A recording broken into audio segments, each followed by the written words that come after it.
Jeg læste en historie for nogle år siden om, at amerikanerne havde omringet Manuel Noriegas tilflugtssted på Vatikanets ambassade i Panama. Og så havde spillet amerikanerne høj rockmusik, Guns N' Roses og U2.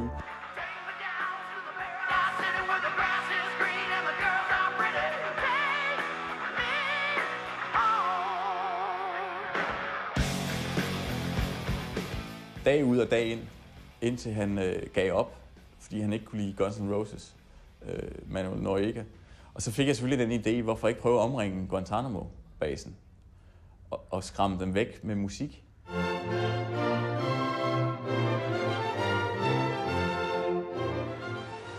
I november 2005 åkte den danske konstnären Thomas Altheimer till Guantanamo-basen på Kuba.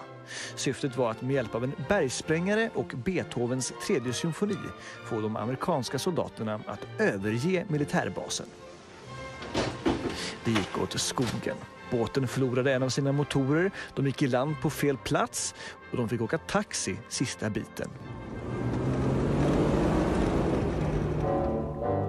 Var det någon som fattade vad du ville göra? Hvem fattede, hvad jeg ville gøre? Nej, det var der ikke. Fordi det havde ingen effekt. Og så blev det igen forbilledligt eksempel på europæisk handlekraft. En symbol för den europeiska handlingskraften. Ja. En totalt misslyckande. Ja, præcis. Varför blir det så när Europa är i farten? Fordi europæerne kan kun handle gennem institutioner og stater. Og det gør så, at individet ligesom opmuntres til en passivitet. Og det ser man især nu i nærmest en dystopisk mistillid til handling. Og den finder jeg fascinerende. Og det er det, jeg ligesom forsøger at appellere til europæerne om. Det handler bare om at træde ud i verden og handle.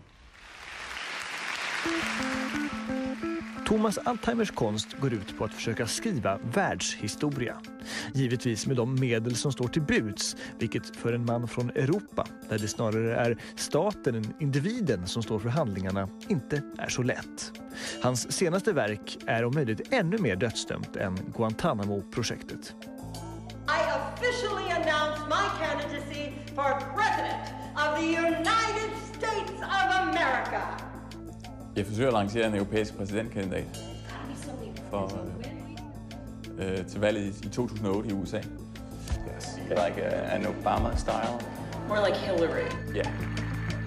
Med alt det, der er sket igennem de sidste 10 år med USA og krigen i Irak og alle de der ting, så har der været så mange diskussioner mellem USA og Europa nu. Så nu er det på tide, at Europa ligesom handler og siger, det var os, der startede USA for 400 år siden. Så nu må vi handle og gå ind og hjælpe dem, fordi de har tydeligvis mistet orienteringsevnen. De ved ikke, hvad de skal gøre for tiden. Så med en smule humor selvfølgelig også, tager europæerne til USA og prøver at finde deres egen kandidat og lancere ham som en præsidentkandidat i den virkelige valgkamp i 2008. Let's get to work. Perfect. Wonderful. Jeg mener helt seriøst, at Europa, det er dog en smule bedre og mere nuanceret og mere reflekteret end den amerikanske approach. The rest of the world is marching, gathering in the millions. And what are Americans doing? Nu er det godt lige, at han ikke er, men amerikanerne, de har jo nogen humor. The answer to American healthcare is an American answer, not a European answer. Og de er meget formløse.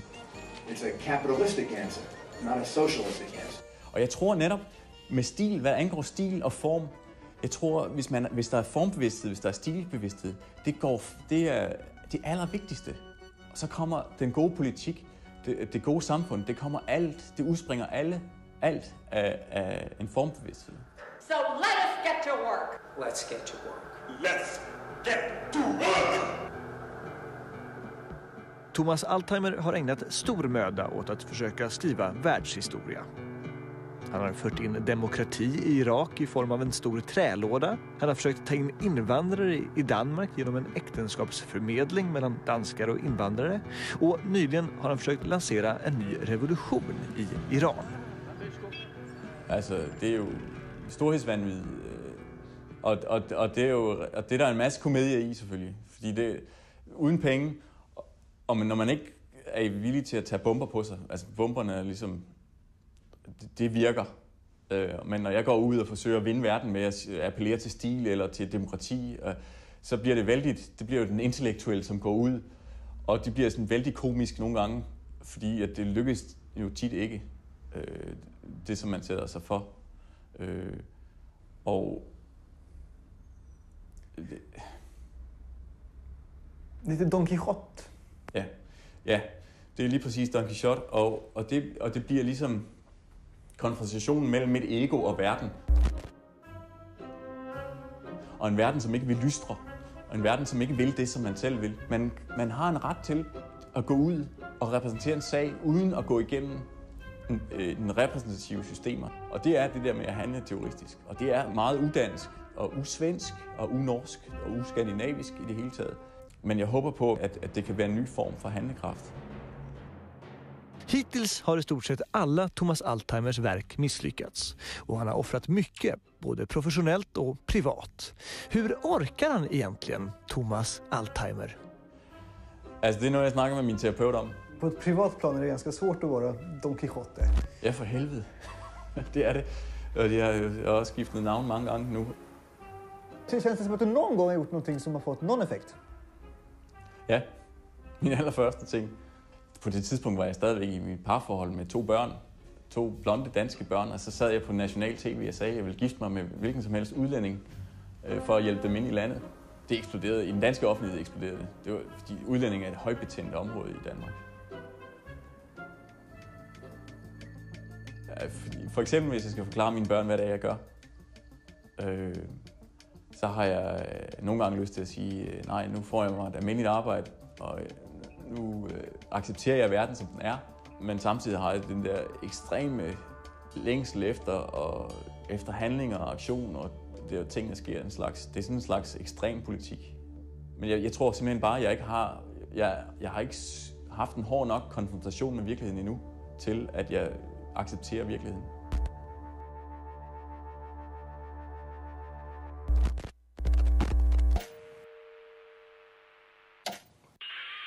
When I was a little girl, I walked the cobblestone streets of France and kissed everyone's cheeks. In America, people avoid looking at one another. As I pick the petals off a daisy, I think, America loves me, America loves me not. It feels like America loves me not. Yes, the world is a global village, but I want it to look more like a European village. I want us to enjoy the good things in life together. Vote Europe 2008, for we must either love each other or we must die. I'm Hannah Jefferson, and I approve this message.